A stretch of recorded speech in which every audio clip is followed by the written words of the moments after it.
বিসমিল্লাহির রহমানির রহিম। আসসালামু আলাইকুম। সবাই কেমন আছেন? সবাইকে স্বাগতম জানাচ্ছি আমার হোমস্টাইল রান্নার চ্যানেলে মজার আরও একটি রেসিপি দেখার জন্য। আমি আজকে তৈরি করে দেখাবো মাছের ডিম দিয়ে এত মজার একটা রেসিপি কিভাবে বানানো হয়। তাহলে চলুন রেসিপিটি শুরু করি।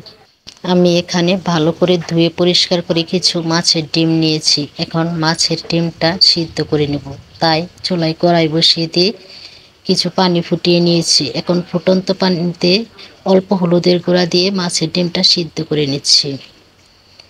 আর এখন আমার এই ডিমটা সিদ্ধ হয়ে গেছে। ডিমটা এখন আমি একটা ছাঁকনির সাহায্যে কড়াই থেকে উঠিয়ে নিচ্ছি।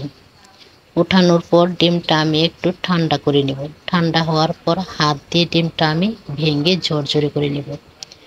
ডিমটা ঝরঝরে করে নেওয়ার পর এখানে দিয়ে দিয়েছি বড় চামচ দিয়ে 1 চামচ বেসন, অল্প হলুদের গুঁড়া, মরিচের গুঁড়া, ধনিয়ার গুঁড়া এবং স্বাদ মতো লবণ, হাফ চা চামচ জিরা গুঁড়া। এখন দিয়ে দিয়েছি পেঁয়াজ কুচি, আর দিচ্ছি কাঁচামরিচ কুচি এবং ধনিয়া পাতা কুচি, আর দিয়ে দিয়েছি অল্প রসুন পেস্ট। এখন দিয়ে দিচ্ছি 2টা সিদ্ধ করা আলু। এখন হাত দিয়ে সবগুলো উপকরণ ভালোভাবে ডিমের সাথে মিশিয়ে নেব। এভাবে ডিমের বড়া বানালে যে কেউ অনেক মজা করে খাবে, আর এই ডিমের বড়াগুলো খেতে ভীষণ মজা হয়। সবগুলো উপকরণ একসাথে ভালোভাবে মিশিয়ে এখন চলে যাব বড়াগুলো ভাজার জন্য। চুলায় একটি কড়াই বসিয়ে দিয়ে দিয়েছি পরিমাণ মতো তেল। তেলটা গরম হয়ে এলে এখানে আমি বড়াগুলো দিয়ে দিব। আমি এই বড়াগুলো 2 হাত দিয়ে গোল করে বানিয়ে নিয়েছি। আর এভাবে গোল করে বড়াগুলো বানিয়ে ভেজে নিলে খুবই ভালো লাগে খেতে। সবগুলো বড়াই আমি আগেই বানিয়ে নিয়েছিলাম, এখন কড়াইয়ে দিয়ে দিয়েছি। আর এই বড়াগুলো খেতে ভীষণ মজা হয়। বড়াগুলোর এক পাশ হয়ে এসেছে। এখন বড়াগুলো আমি উল্টিয়ে দেব। আর বড়াগুলো উল্টানোর সময় একটু হালকাভাবে উল্টাতে হবে, যাতে বড়াগুলো ভেঙে না যায়। আর আপনারা চাইলে এই ডিমের সাথে মুরগির ডিমও দিতে পারেন, তাহলে বড়াগুলো দেখতে আরও অনেকটা সুন্দর দেখাবে।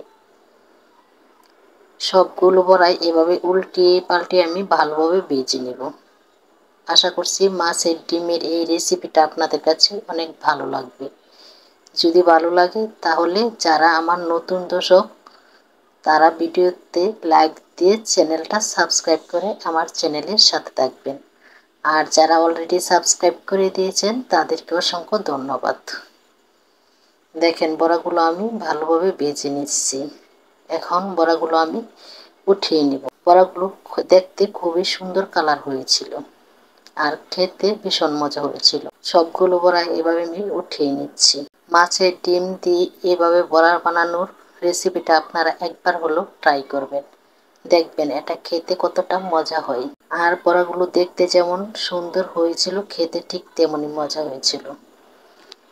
আর ভিডিওটা ভালো লাগলে লাইক কমেন্ট শেয়ার করতে ভুলবেন না। যারা এতক্ষণ আমার ভিডিওটা দেখছেন তাদেরকে অসংখ্য ধন্যবাদ জানাচ্ছি।